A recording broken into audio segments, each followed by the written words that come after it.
All right, mga kababayan, mga kaibigan, mga katokis, mga kapots.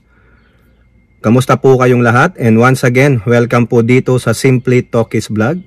Tayo po ay magbibigay ng maiksing komento, opinion at reaksyon sa mga mainit na usaping politika sa ating bansa. At maraming salamat po sa walang sawa ninyong pagtangkilik, pagsuporta at pagsubaybay sa ating mumunting channel. May God bless us all, may God bless our country, and may God bless and protect the Marcos administration from the forces of Kampo ng Kadiliman and their minions. So pag-usapan natin mga kababayan, iwas muna tayo saglit sa impeachment. Pag-usapan natin yung nangyaring Quadcom hearing about fake news. Kasi may nahuli po dun. May nahuling pro-China. May nahuling Pilipino na mas kampi pa sa China. Purveyor of fake news. Ayun po yung sabi ni Commodore J. Tariela. Biruin nyo, nag-ingay ngayon yung nahuli pero hindi kulong, maingay po eroplano. Nahuli pero hindi kulong na pro-China. Kilala niya, matanda na yan, ang ingay niyan pagdating sa advokasya ng China sa West Philippine Sea o sa ating bansa.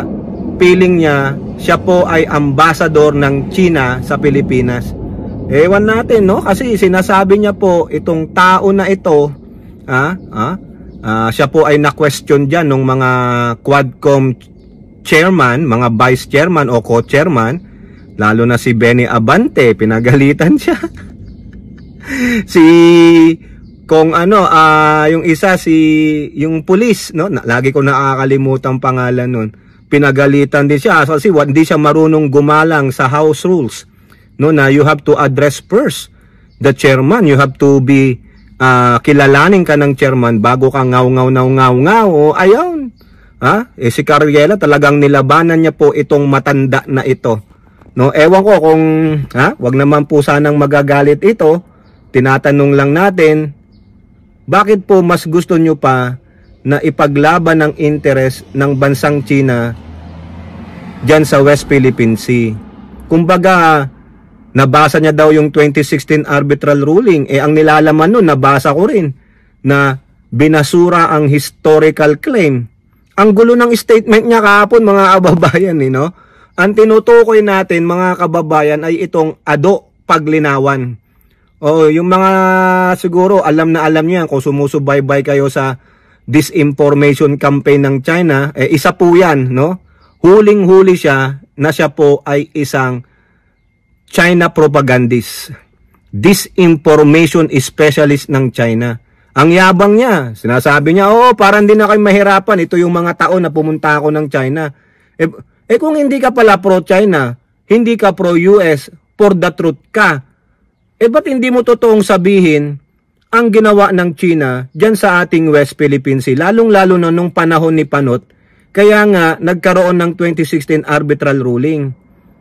Ang totoo niyan, hindi nyo kasi binubuo yung putol yung istorya nyo Kung ano lang yung convenient para sa inyo, hanggang doon lang kayo. Akala ko for the truth. Kulang yung truth mo Kasi meron siyang ipinost doon, siner ng mga DD shit. Kumbaga kinakastigo nila si Tariela na si Tariela daw ang sinungaling. Kayo ang sinungaling. Kasi hindi nyo buuin yung istorya na yun. Paano nawala yung sa Spratly Island, yung tatlong island dyan na Pierre, na Mischief, saka yung Subi. Bakit nangyari yan? Tapos sinasabi niya, kaya daw nakapagtayo ng instalasyon doon ng mga China kasi iniwanan daw natin. Gago! Tang ina mo, gago. No? Talagang halatang halata. Kung hindi ka pro-China, bakit puro China ang inaano mo? Yung advocacy ng China ang nilalakad mo. No, maski na tignan nyo pa yung mga ibang vlog niyan, mga kababayan. No? Talagang sila ang ginamit ng China para po sirain ang ating bansa. Maligaw tayo sa katotohanan kasi yan ang gawa ng China. Disinformation specialist. Kaya nga sabi ni Tariela, dapat hindi na binibigyan ng platform itong tao na ito because he is a purveyor of fake news regarding our claims in West Philippine Sea.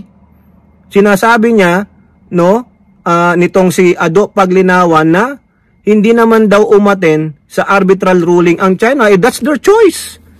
Bakit hindi sila umaten nung nagbigay ng ruling itong sa dahig? 'Di ba? Kasalanan nila 'yung bakit? Kasi hindi papabor sa kanila ang desisyon. Ang sabi sa desisyon, hindi na valid yung claim nyo na historical claim because you are already a member of this body. Wala na yun. We are setting the limitations of your marital claim, your territorial rights dito sa ganitong usapin dito, sa body na ito. And you are a signatory of that. Diba? Pero ang gulo Tapos sabi niya, hindi naman kiniklaim ng China ang historical facts. Yung sinasabi niyang may law no? Yung isang batas daw na customary law. Wala na rin yon. Bagsak na rin yan pag ikaw ay naging member na ng international body that you go, nag-set kayo ng rules, you have to conform with the rules and regulations that you as the body has formed. Diba? Customary law, pwede yan sa mga Asian times. Yun ang kiniklaim dahil ang claim nga ng China, sabi niya hindi daw historical facts. Ha? Hindi daw sa history. Biglang na-blurt out niya rin kasi sabi ng China by their history, historical claim. Sinasabi ng China by history, this is ours. Yung South China Sea sa amin, yan tingnan nyo, nakapangalan sa amin, Leche. Baka naman gusto niya buong angkinin, ang buong earth. Inaangkin nyo na nga, buong patimon, aangkinin nyo na, buong universe sa inyo na Diba? Chong choylak na lang lahat, bong choylak na lang lahat. Mga mga greedy. Diba? Tapos yan ang gusto mong iparating sa mga Pilipino? Mawalan kami ng territorial rights? Yung Pag-asa Island, 5 nautical miles na lang ang layo ng mga barko ninyo, ng mga China. Kung gusto mo, Ado Paglinawan, give up mo muna ang Filipino citizenship mo. I-give up mo. Magpa-Chinese nationals ka na lang. Hindi ka namin kailangan. Huwag mong linlangin ang mga mamayang Pilipino. Akala mo uurong ang mga Pilipino? Ikaw lang ang umurong. Inuurong mo ang prinsipyo mo. Paano nawala ang Scarborough Shoal? Stand off po yan. Nagkaroon na ng gray what do you call this? Yung talagang magbobombahan na yan yung Pilipinas at ang China. Nag-stand up ang Philippine Navy saka PLA Navy. Ngayon, ang sabi ng Amerika, you back off, both of you back off. Si Pinoy, masunurin, nag-back off. Pero ang China, hindi nag-back off, kundi nilusob. Umatras ang mga Navy natin, kaya ang China nakapasok sa Scarborough. Yun ang hindi mo sinasabi. Kasi sinabi ng isang superpower na bansa, pareho kayong mag-back off. Hindi lang Pilipinas ang pinaurong, pati ang mga Chekwa. Kaso ang Chekwa, sinabing sige magba-back off, pero mga sinungaling. O diba, nalinlang tayo. Yun ang hindi mo sabihin, tapos magpo-post ka sa FB page mo nang sinasabi mo, traidor si Tariela. Paano naging traidor si Tariela? He is just exposing the truth. Na mali yung ginawa ni Pinoy na umatras. Diba? Kung hindi umatras, o hindi. Sinong unang puputok? Pag pumutok ang China, invoke ang MDT. Kaso nga, sobrang bait ni Pinoy, umatras. Di nakapasok ang China.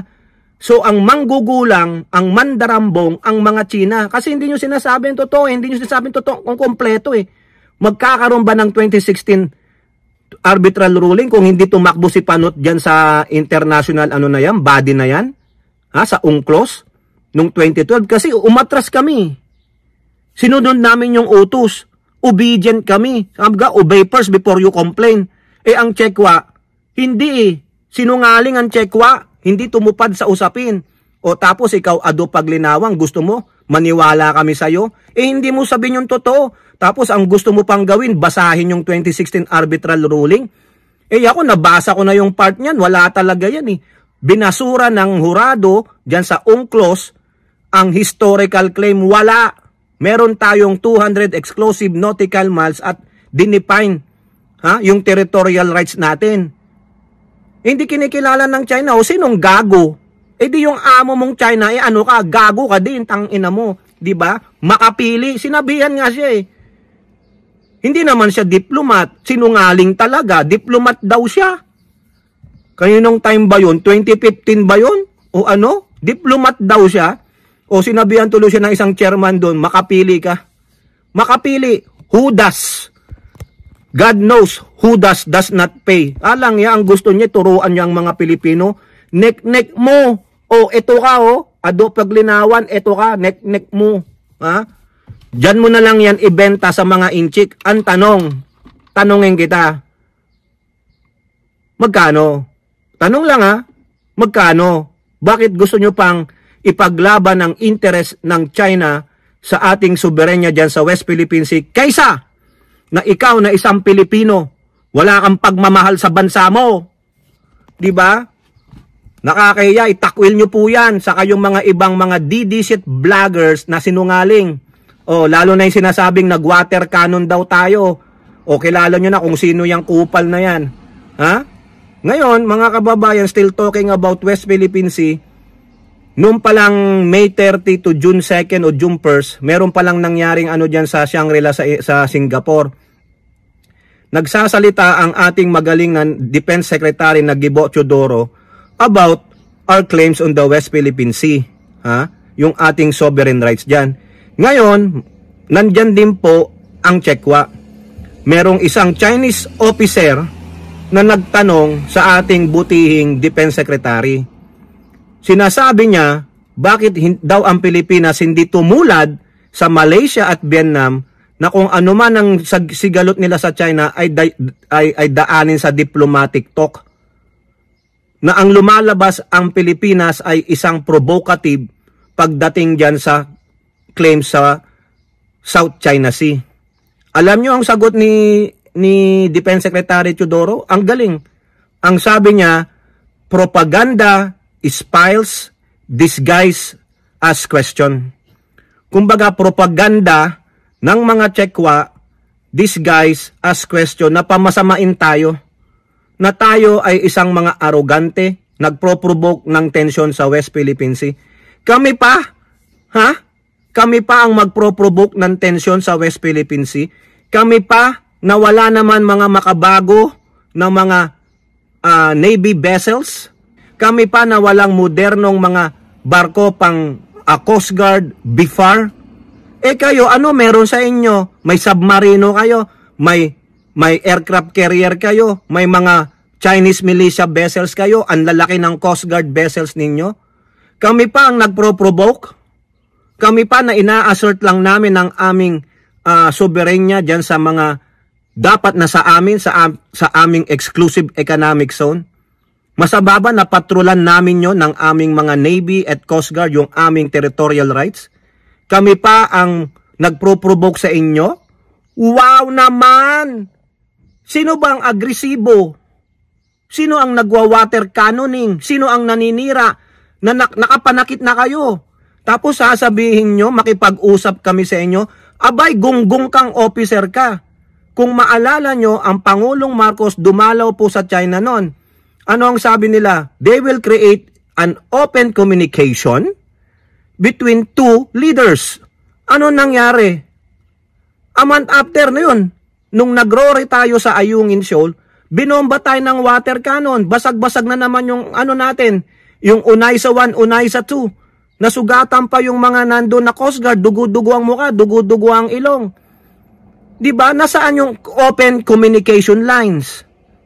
Tapos yung ambassador nyo, kung ano-anong pinagsasabi, yung foreign minister ninyo, si Mao Ning, saka yung lalaki, kung ano-anong pinagsasabi.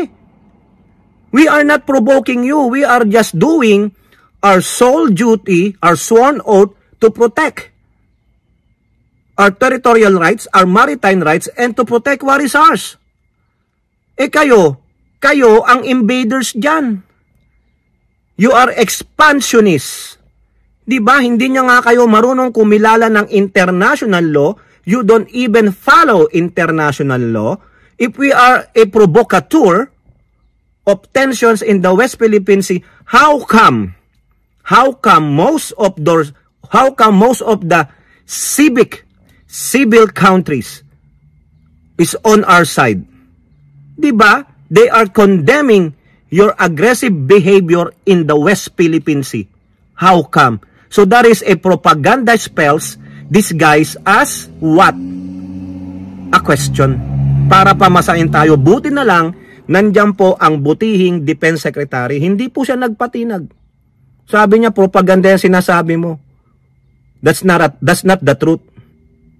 Alam ng buong mundo, nakita nila ang mga videos of pure provocative bullying actions in our territories. Tapos sasabihin nyo kami ang provocative. Ang ganda po ng sagot ng ating DND chief. We are not tuta. Hindi kami tulad ng Malaysia at Vietnam na yuyuko sa inyo. Nakipag-usap kami sa inyo. Nakikipag-dialogo kami sa inyo pero sarado ang linya ninyo. Binabasuran nyo lang yung aming mga protest. At hindi rin kami tuta ng isang bansa para i-assert ang aming yung rights. No? Hindi tayo tuta ng Amerika. We are asserting what is ours. Sabi nga ni Bongo, what is ours is ours. Atin ang West Philippine Sea. Meron tayong claim dyan sa 200 exclusive nautical miles na exclusive economic zone. Ayungin Shoal atin yan. Kalayaan Group Islands atin yan at ano pa. Escoda, Sandy Cay atin yan. Rusul atin yan. Yung Tabatuha, Reef atin yan.